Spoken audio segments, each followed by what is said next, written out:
If you've been watching Barndominium videos late at night, saving photos and scrolling land listings, thinking this might finally be the way to get some more space, freedom, and some breathing room, you're not crazy. Barndominiums, they hit something deep. Land, open spaces, big garages, no neighbors, and room for projects, animals, and just peace and quiet. For people that are drawn to the country living, barndos often feel like the answer.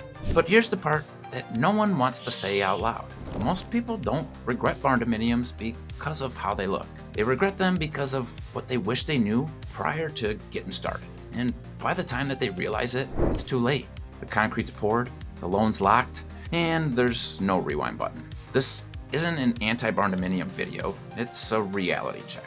Because when barndominiums work, they're incredible. And when they don't, they can become one of the most expensive regrets you'll ever have. And today, I want to walk you through why. Let's start with the first hard truth. For about 80% of people watching this, a barndominium is not realistic. Not because you're doing anything wrong, but because zoning, financing, and resale reality don't care about your dream.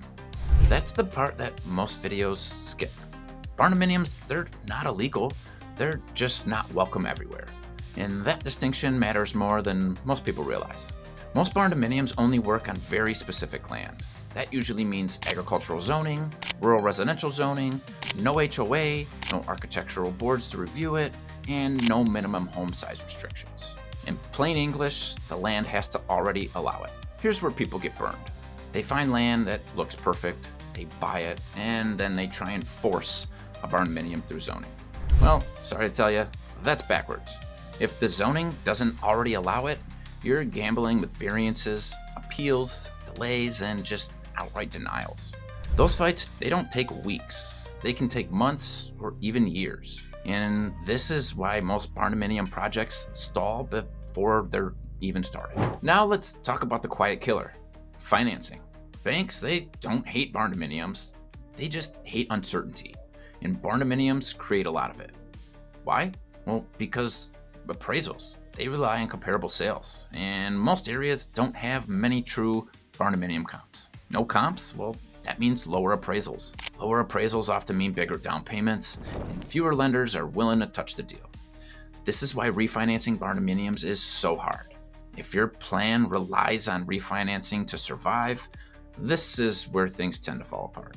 Barndominiums, they're not leverage machines, they're lifestyle builds, and the people who get trapped are the ones who stretch, assuming that the numbers will magically just work later.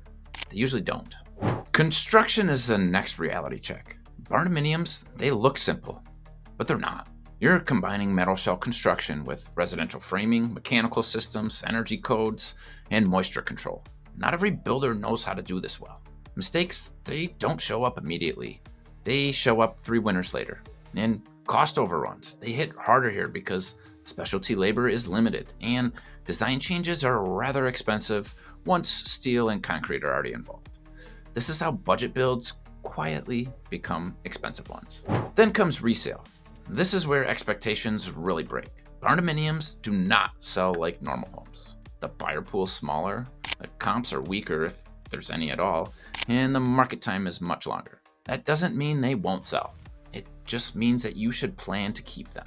If you're building with resale as the primary goal, there are safer ways to deploy your money. If you're building for lifestyle, land, and long-term enjoyment, this can be a great path. Mismatch the goal and regret follows. So who do barndominiums actually work for? Well, they work best for people who own the land outright or have low leverage. They have flexible timelines, and they plan to stay long-term. They understand zoning before buying, and they're comfortable with an appraisal risk. Barndominiums are not ideal for first-time homebuyers that are stretching financially, investors chasing quick equity, or anyone that's relying on a perfect refinance. This isn't about optimism, it's about alignment. I'll be honest, I've watched smart, capable people rush into this because they didn't want to miss the dream, and it hurt to see how preventable the pain was.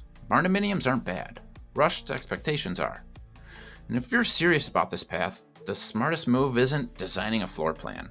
It's finding land that actually supports the dream. And if you want help spotting barndominium friendly land or you want an alert when real opportunities pop up, email us. I'll leave it down below. Most listings, they're not going to advertise when they truly work, and most people find out too late. So build intentionally, not emotionally. Good luck.